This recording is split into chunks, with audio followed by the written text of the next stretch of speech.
And so we've built this entire mythology, including put up these false barriers that create a false sense of scarcity, right? I think that one of the best ways to really understand the college admissions process and sneakers, and because I have a little bit of a sneaker habit, I get it, you know, Nike has cornered this market. They are the brand name. No. Do they produce the best? No. Most creative? No. Best materials? No. Absolutely not. They have created a false sense of scarcity that is utterly remarkable.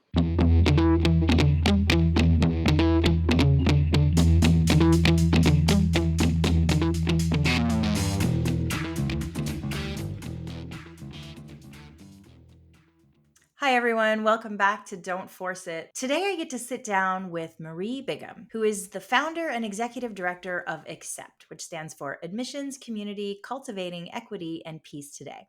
It's an advocacy group and community that centers racial justice in the college admissions process and profession.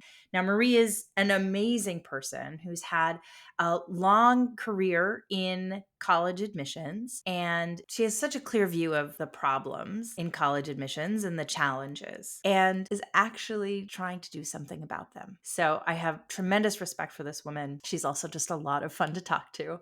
So I hope you'll tune in and learn a little bit about the equity issues tied up in college admissions and start to envision maybe a better, simpler, less stressful way that we could go about educating our young people. Marie, thank you so much for spending some time with me today and sharing your story. I know you a little bit, and I'm excited to get to know more of the story. Why don't we start there? Tell us a little bit about your career, about what you do now, and what you're hoping to achieve through Accept. Well, thank you so much for having me. I'm really excited. I'm excited about this, and I'm excited that we get to talk as two, Asian women in the United States going through this really weird college process from this professional perspective. So, thank you. I'm really honored to be here. So, I'm Marie Bigham, she, her. How did I get into college admissions? So, I attended Washington U in St. Louis, so I graduated from there as my alma mater. I transferred there. I started at Tulane in New Orleans and transferred for many reasons. Don't regret either. And I always like saying this because I think folks think about transferring with like a side eye, like some askance as though it was like a failure or something, right?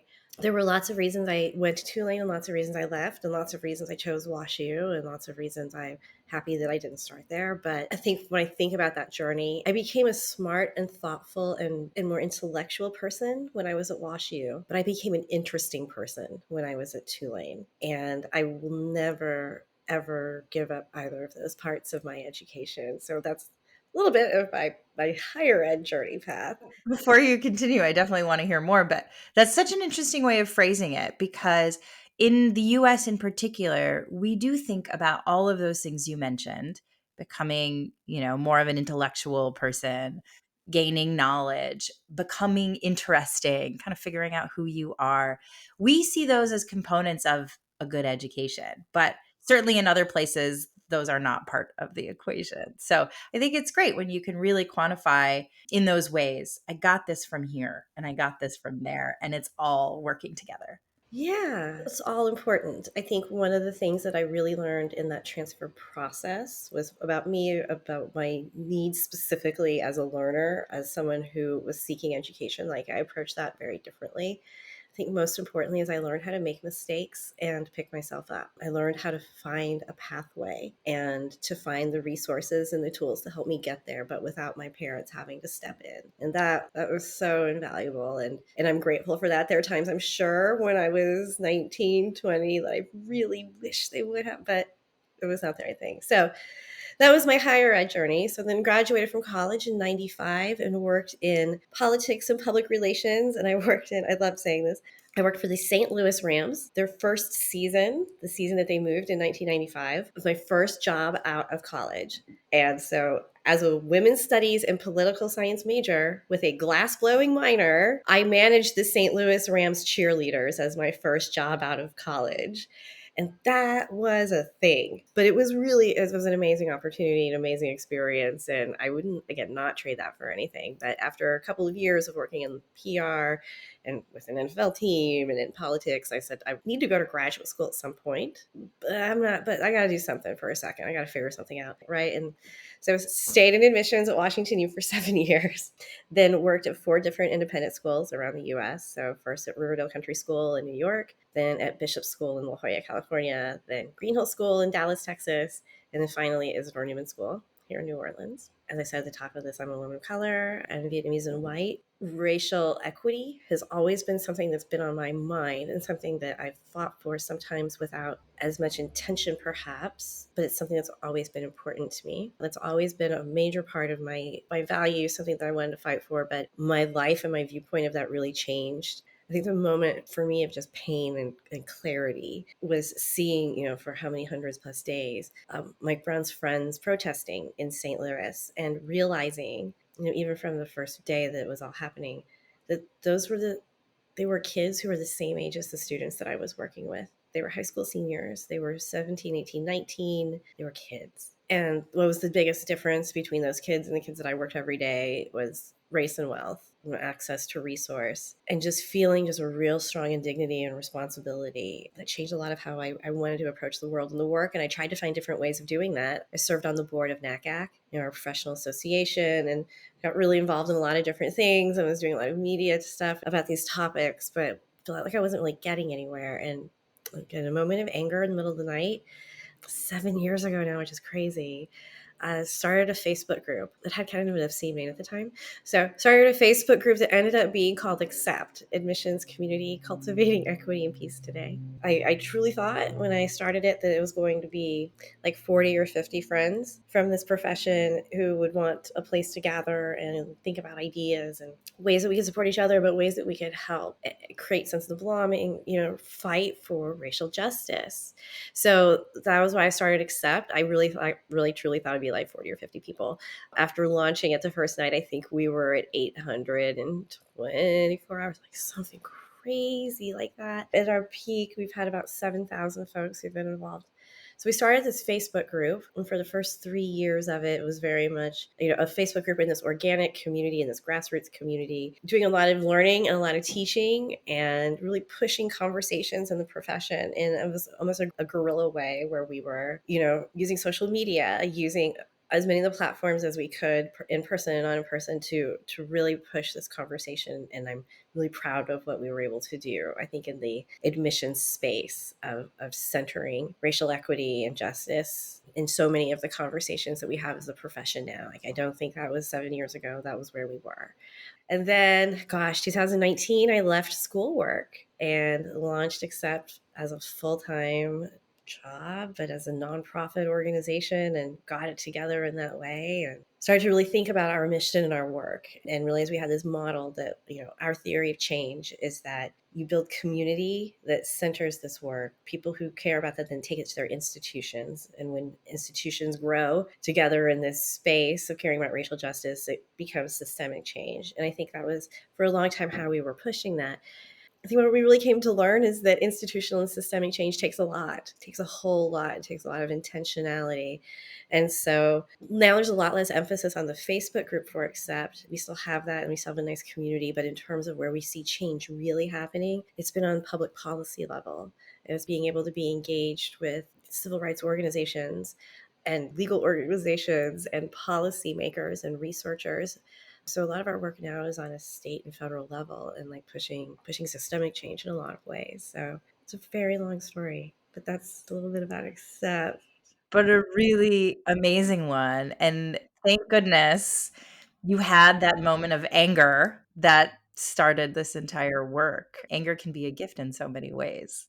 Honestly, I will quote a therapist of mine who said, your anger is righteous and deserved, because I Yeah. think so often as women, as Asian women, like we're told to like supplant our feelings and to shove them down. And when you think about professionalism, like, that Mhm. doesn't come into why you do things, but no, that anger and that sense of outrage that as a profession that's committed to children and higher ed, and we say that we care about the transformational power of that, of a bachelor's degree, like to not really focus on or care about access a lot was just Right. not okay anymore. It's been a journey. Yeah. Well, tell me some of the initiatives that you guys have been working on. Yeah, so going way back to the beginning, one of the first things that we did Like I said, I was compelled to start except the night of a shooting, and it was in Dallas, a city where I had lived but had moved the year before at El Centro Community College. So it was a shooting that was downtown, but some of the activity occurred at this community college. And it was a community college that had a really specific student body because it was the one part of Dallas where all of the public transportation met. And it's a city where there's very little, or a metropolitan area where there's not a lot of public transportation. That was where someone could go if they didn't have access. And so it tended to be an older crowd, immigrant crowd, a lot of English as second or third or fourth language. So when that place became a crime scene, they had to shut down the campus. And the easy fix at the time was, well, we'll just have students go to other campuses. So we reached out to the development office and said, I remember saying, like, I'm sure that everyone is calling you today to see how they can help. And she's like, nope, you're the first one. Kind of shocking. And we just brainstormed on ways to help students. And she was a person who drew my attention to like the specific student body there and what they would need. And so we raised money like that week to pay for bus passes or to pay for bus shuttles, like specific shuttles where someone who took classes there could take their transportation there to that space and then take it to the other campus that wouldn't have public transportation. So that kept people. So that was like the first thing that we did, that first like grassroots effort. Gosh, we've done all kinds of things ranging from, we had over 100 meetups prior to the lockdown. We did over 80 online programs, events, affinity spaces during lockdown. Our first really big project was called Hack the Gates, radically reimagine admissions. It was another thing that happened in the world that led to another late night text message. So the Varsity Blues story broke, the scandal about rich people buying new exciting ways into selective college, right? And Dr. Oyan Poon, a remarkable person, texted me and said, do people in your profession ever talk about like stripping this whole thing down and rebuilding it, like in light of something like this? And my text back was like, no, but my husband and I were literally just talking about that. We should totally do it. And the thing about Oyan is when you say we should totally do it, like a week later, you end up with an assignment list of this grant proposal you're doing, and then you get $88,000 from the Joyce Foundation. So from middle of March to November 3rd of 2019, we took that little amount of time to put on a 110-person conference in person. We had online learning beforehand, developed like a framework, invited people, got them to DC to do a day and a half of just thinking about ways to strip this thing down and rebuild it. From that came 8 policy papers written by 10 fantastic academics. And one of them, written by Dr. Ted Thornhill, which is about communication audits and ensuring equitable communication patterns with prospective students. This is the unexpected one. He and I turned that into a tech company, and now he and I are co-founders for-profit tech company that we're launching in like 3 months. These are not words I understand, right? So strange. But we took this great idea, like we did with all those papers, like what could happen next? And then, pandemic hit and all kinds of things happened next. But that was our first really big splash. And I think the coolest thing about that was we got people in the room who typically don't talk to each other. So it was folks who work in admissions in any number of parts of our ecosystem. It was policymakers, it was researchers, it was students and parents. It was just this array of folks, people from different organizations and scholarships and from government agencies, and just to sit down and be like, so why are we wed to some of these things? So that was really cool. It was really, really cool.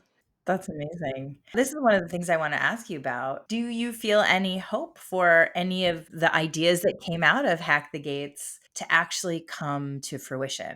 Yeah, so one of the papers that we had in the Hack the Gates group was a continuation of a study written by Jennifer Delaney and Taylor Odie. Jennifer is at University of Illinois and Taylor is at Penn. And they did a study examining the direct admissions program that was happening in the state of Idaho. And it was a radically different way of thinking of admissions. What they showed in that study in this whole system was that by the public institutions of Idaho had enough information about the students in their state that they didn't need applications or anything to make decisions. They had it already. So essentially, with that idea of how they do direct admissions, students in Idaho, when they begin their senior year of high school, they start high school with a letter from the state higher ed that says, of our 8 public institutions, you've already been admitted to 6 of them. And that ticket's good for 3 years. So you don't have to do mission service if you need to work. If you just want to do other things for a little bit, like that's still there. And that has really helped tremendously to keep students in the state. More students have enrolled, and they've tweaked it along the way.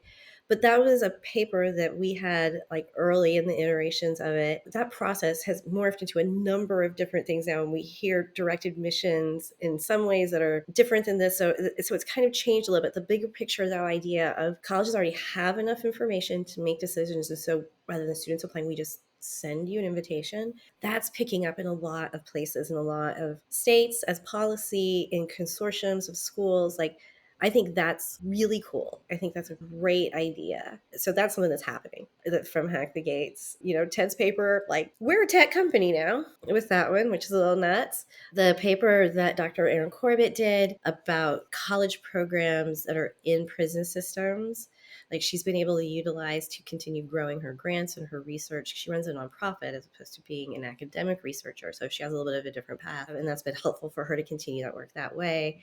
So yeah, like, these papers have continued, and that's been really exciting. And when I get super frustrated and annoyed by how slow it is to to change systems, I just remember, like, ideas that seemed absolutely impossible in this space became necessary and implemented in days. And so if there's a will, there's a way, and sometimes that way is forced. So Yeah, exactly. I mean, I think you're talking about the removal of standardized testing requirements when COVID hit. testing, well, but even this one, and this, I'm sad this didn't stick, but one of the things that accepted at the very, very beginning of the pandemic, the beginning of lockdown was what, March 10th, March 11th. So as college decisions were rolling in, and colleges were still sticking to May 1st as the deadline. And we had no idea how long lockdown was going to be or what the impact was going to be. But we knew right away that people were losing jobs. We knew that everything was upended. And so one of the first things that we did was do a big grassroots push to ask colleges to change that deposit deadline. And I think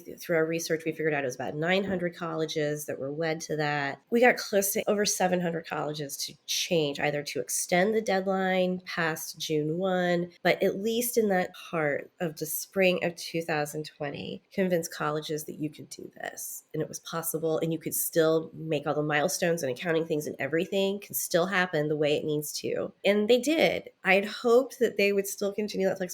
That ended because that deadline is actually very advantageous for colleges for many reasons. But that was, again, one of those moments where, like, this is something that y'all have always said is impossible, it's immovable for so many reasons. But if you scratch the surface gently, you realize it's one of those barriers. So yeah, standardized testing is the big one, but there were other things too that we did. Yeah, absolutely. And it just kind of goes to show you that there are so many perverse incentives. And also, university is one of the oldest continuous institutions we've had in the modern age. So, of course, it's going to be the slowest thing to change.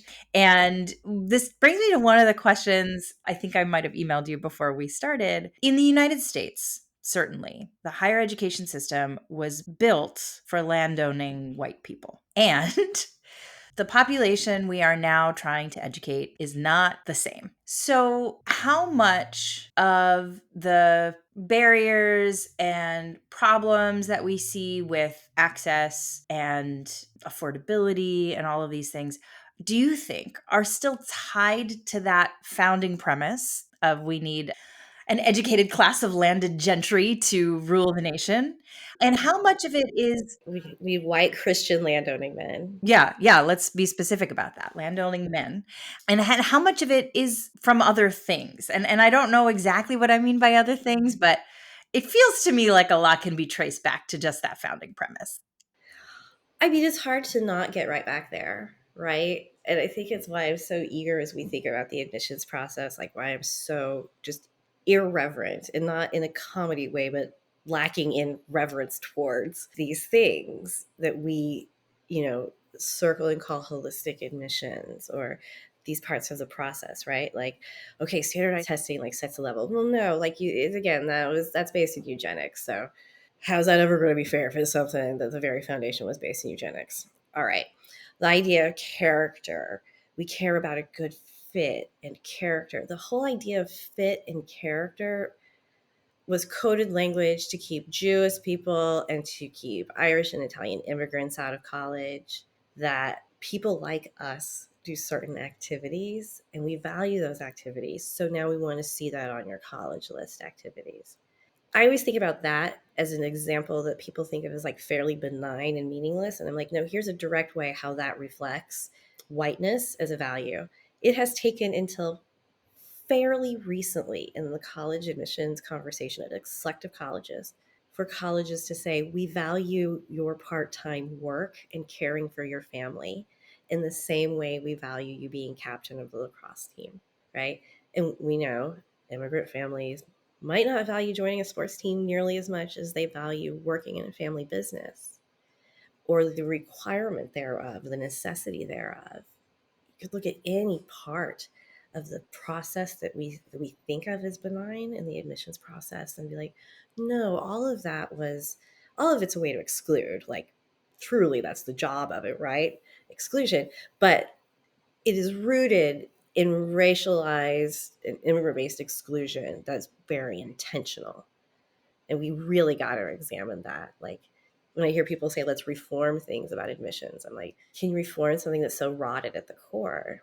Well, there are obviously so many things I want to talk to you about, but one of the things that we had talked about previously when you joined the panel that I had put together on race conscious admissions was your own experience growing up in a mixed family where there were these aunties whispering ideas that I think were probably meant for your mom, but you certainly heard and they had an impact on you and an impact on the way you approached education, or your mom wanted you to approach education. So tell us more about that.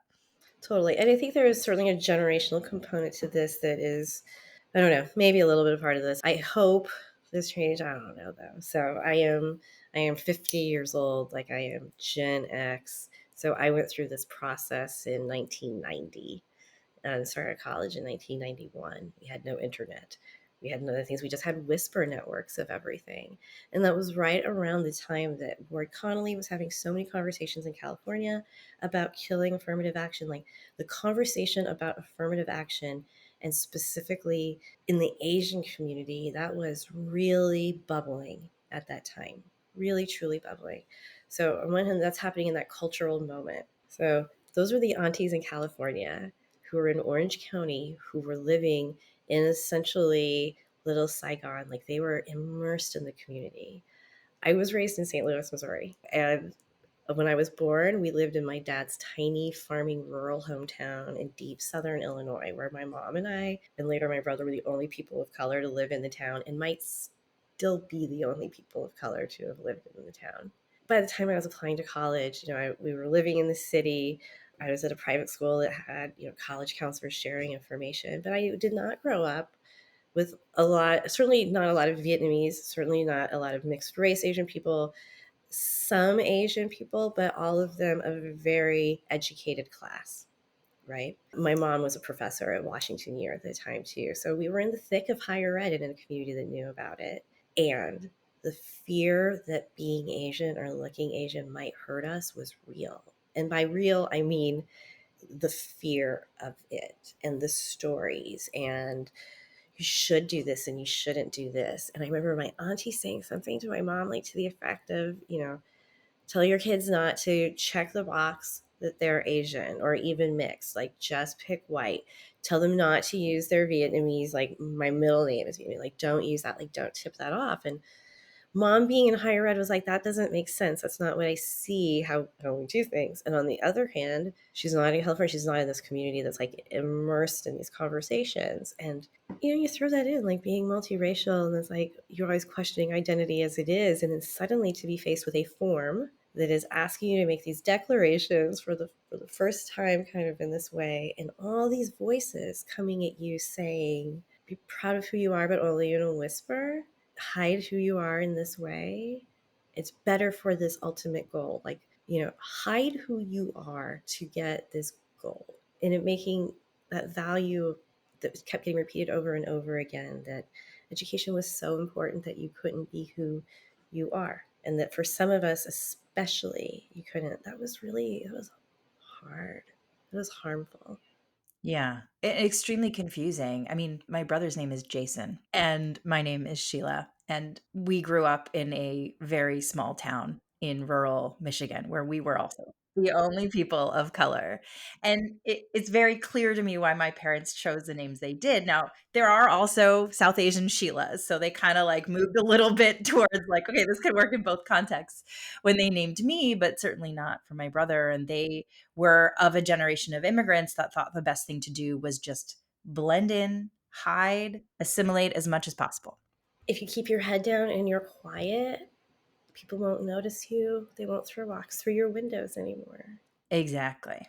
which happened to me when I was a little kid. And it's really one of my most like strong striking memories, and just being told like we're not telling anybody that this happened. Like you just keep your head down and you stay quiet.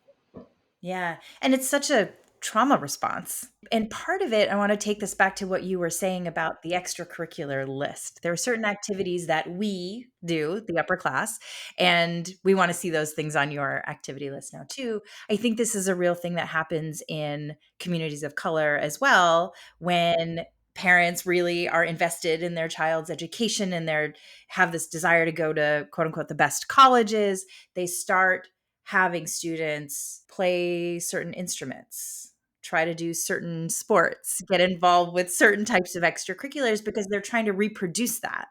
And I think that's another way of hiding our identity because instead of letting a child explore and figure out the things that are actually meaningful and exciting and enriching to their lives, we're saying these are the things you can do and choose off of a menu because this is the menu of things that successful white people do. Right. And because, especially in immigrant families, like we think that we can read the code, but we don't. Like we don't know the code and the unspoken part and the parts that are never shown to us, right? And so it seems formulaic, and you try to reproduce the formula, and then you realize the part that you can't see, that you can't understand, the part that's like spoken in rooms where you're not. Oh, that's actually the part. Right. And it's a thing that you can't change. It's your own identity and ethnicity and skin color and the things that you have no control over. And that, Well, I mean, I'm thinking like immediately about like legacy admissions, right? Like you can look at that formula. Oh, those kids, like they took those classes and they got those grades and they did those activities and they got those places. Like that's what it seems like from the outside. But the part that you don't know is, oh, and they had 5 generations attend that place and they have 3 buildings named after them. You try to replicate the parts that you can, right? And without realizing, oh, that's not it. right. Which is why I think one of the other things you said on the panel has stuck with me and is a line that I'm repeating so much to other people when they ask about this is that the college admissions process is certainly not a meritocracy. And it's not about the individual student and giving them the best opportunity for an education. It's about a business fulfilling its needs to continue being the business it wants to be. But, coming back to that idea that education is so important that it's worth hiding who you are, it's worth dictating maybe the way you parent, right? Dictating how a child uses their time and what they allow themselves to be interested in feels like such a backward set of priorities. Why do you think that myth persists that the higher education system is about educating our young people? Oh God, because if we didn't have that myth and we didn't believe in it, no one would pay this much money for this product, right? Like there's some very tangible benefits to a college degree.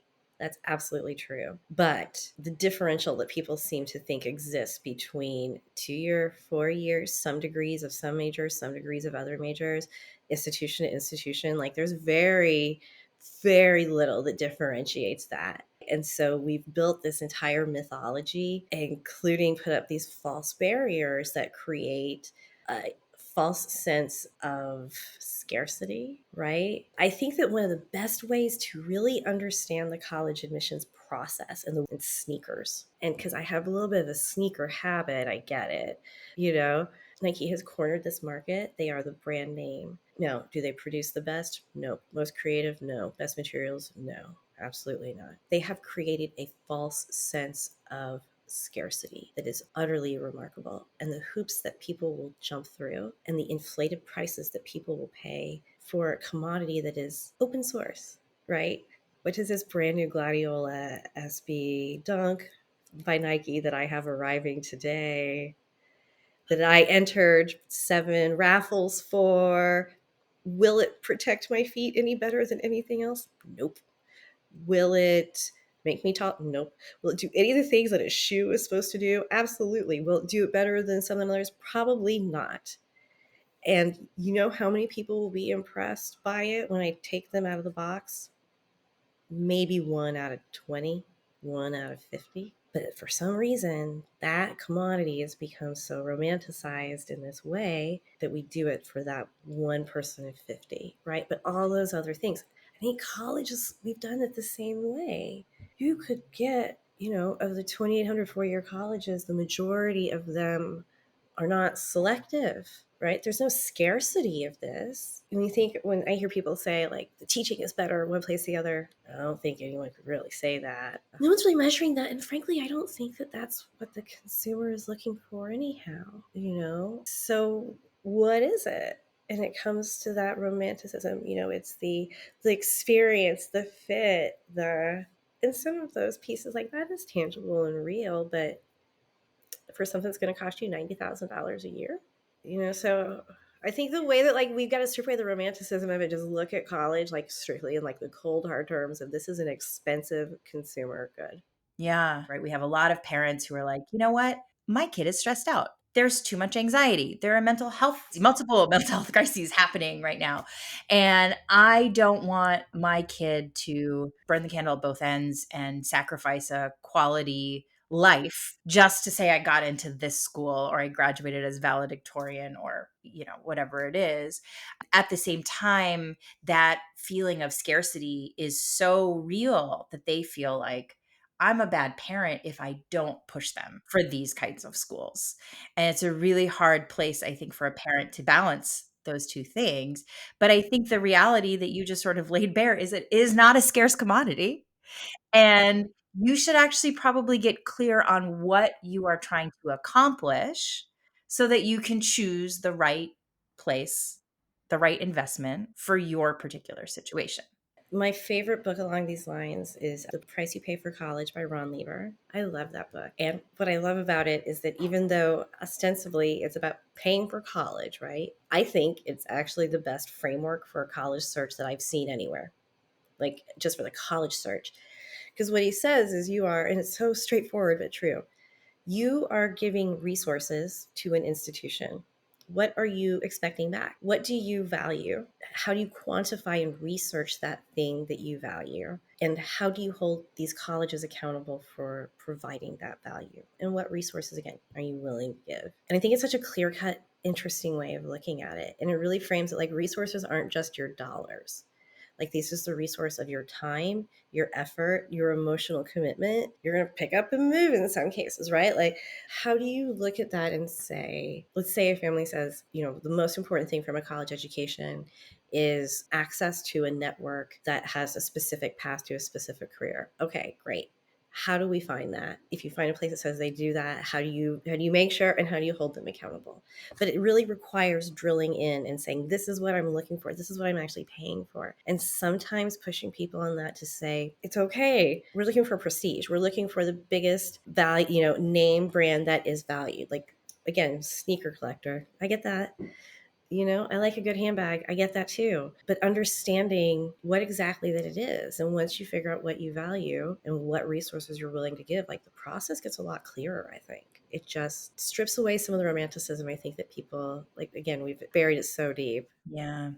And not only does that make the process a little clearer, you know where you want to apply because you understand the outcome that you're looking for and you're confident that these places can deliver that. It also takes that element of comparison that can be so detrimental to a student, to family dynamics. It takes that out of the equation because every student is looking for a different mix of outcomes. And so you're not all competing for the same spot that one college, and whether so and so does this over their summer or gets that score, it really is irrelevant because you're aiming for a different set of things. Exactly. You have different things that you value. You know the resources that you have to expend. You know the resources they require to be there. Like it's much more clear cut, I think, in that way. But to your earlier point about if I do this and I do this and I do this, it happens. Like that again goes back to the idea that students, applicants, like y'all are not the star of the show, right? Like you could do everything you want in the world that fulfills all the things you value, et cetera, et cetera. But if the resource that you have to offer is not the resource they are seeking, it doesn't matter, you know? And I think about one of my very dear friends, Erin Timmons, who's the debate coach at Green Hill School in Dallas, which is one of the very best debate programs in the United States. And at that level, like debate's terrifying. The intensity is, whew, it's real. It is as real as anything could be. And there was a school in Texas. We did not have a good football team at Green Hill. We had the greatest debate team. And those debaters were that kind of like blue chip talent that some of those Texas football players are. But the difference that I would talk to our great debate coach about is that unless a place was actively seeking debaters, if they had a strong debate program, if there was something about that that they valued, that it didn't matter. We couldn't make a college care about it in the way that they wanted us to. And that was just a hard story to tell. It's like, yeah, what this kid's doing is extraordinary. Their accomplishments are absolutely extraordinary. They're at the top of the heap, like literally in the world. This college, they don't care about debate. They think it's really cool that you spent time on that, and they think it's really cool that you've committed to something that you've had, but it's not that piece that moves you in the super selective places. And that was always just kind of it's a hard pill to swallow. Yeah. It's a really hard thing, I think, for people to wrap their heads around because they feel like, well, I'm at the top of this thing. So why isn't that good enough? And I always like to say, well, it's not about you being good enough. It's about what they need. And only they know that, unfortunately. Only they know that in a real way. And they don't owe you an explanation beyond that. Right. But and isn't that so much of how selection just happens in the rest of our lives forever, right? Like there's what you can control, there's what you can seek. But if that is not what something else is looking for, then it doesn't work out. Sometimes I want it really bad is not the reason that something happens. I want to be tall, I do. I mean, there are things you can do to get taller, but yeah, are you willing to make those sacrifices? Yeah. Right, there are things I could do that are in my control and some that are absolutely terrifying if I'm willing to make that kind of sacrifice. But really, like I can't want 5'2" to be 5'8". This doesn't happen. I like to use, I know you love the cars and the sneakers. I also like to use dating as a good analogy for this because you may be just totally crushing on somebody and they may seem perfect in the way that you have observed them. Maybe you get to go on a date with them and you do your best to make a great impression, but they're just like, "Mm, no, I don't think so." And you could take that as a value judgment of you're not good enough, but I would hope you see that as you dodged a bullet because you're awesome. You're already amazing. And if they can't see that, that's their loss. But maybe they were looking for something else. You don't know what it is, but you're just not it. Right. Sometimes there is a scarcity of space. Sometimes someone they got the space to date one person. Sometimes they got the space to date two. You know, this analogy is going way off the rails. But there's just so many factors in this that are so far out of the student's control, out of the parents' control, out of the council, out of literally anybody's control, sometimes out of the admissions office control, right? Like something that I think is hard for students to wrap their head around to like explain it this way. We talk about like scarcity of space. So when I worked at WashU, typically we were trying to bring in 15, 1,600 freshmen. I think that was the classes grown maybe a little bit more. So regardless of how many students applied, that's the room that we had on campus for that many freshmen. And we required on-campus living for a minimum of 2 years. And our students really preferred mostly to live on campus the whole time they were there. So we knew we had a limitation of space. So we had a great year in admissions. Yay! And more students said yes to us than not. Or rather than not, but more than we had planned. And by more, I mean like 40 or 50. Not a huge number. So like whenever kids are like parents, like they can just take one more. Okay, so this is, impact 40 or 50 kids. The ripple effect with housing was, whew, we had to ask some like 50 or 60 upperclassmen to move off campus that the university paid for, that we covered their housing expenses and other expenses. Okay, so there's a big chunk of money that we've just screwed up there. Now we've created this housing bubble that will be with us at least 2, if not 3 to 4 years. Then we started to hear reports about what does this do for advising? How many more freshman writing faculty would have to be hired? And I happened to be at the point in my career where I was privy to those conversations where I wouldn't have been before. And in my mind, early in my career would have been like, oh, it's just another 50 kids. No, no, no. Like seeing the impact, like another 50 kids, that was, oh, no, we can't have that. Cannot have that. And then the flip of that, you have places where you're 50 under. Okay, what does that do to the revenue? Who loses jobs, right? And so much of this like art/science of enrollment management that I think, again, students, they have no reason to know or want to appreciate, right? But the impact is so real and so intense that it's hard. It's hard for everyone. So even those things that allow admissions might be in control of everything, even they are not in control of everything. And there are lots of forces. It's all, at the end of the day, it's all about late stage capitalism being the worst. All of it. Well, I think that's a pretty good place to leave it. Thank you for such a rich and entertaining discussion, Marie, as always. I would love to have you back at some point. Thank you, dear. It's so good to see you. You too. We'll talk soon. I hope you enjoyed that conversation with Marie as much as I clearly did. I'll definitely look to have her back on the program. Until then, keep your head up. Let's get through this together and come back for another listen next week.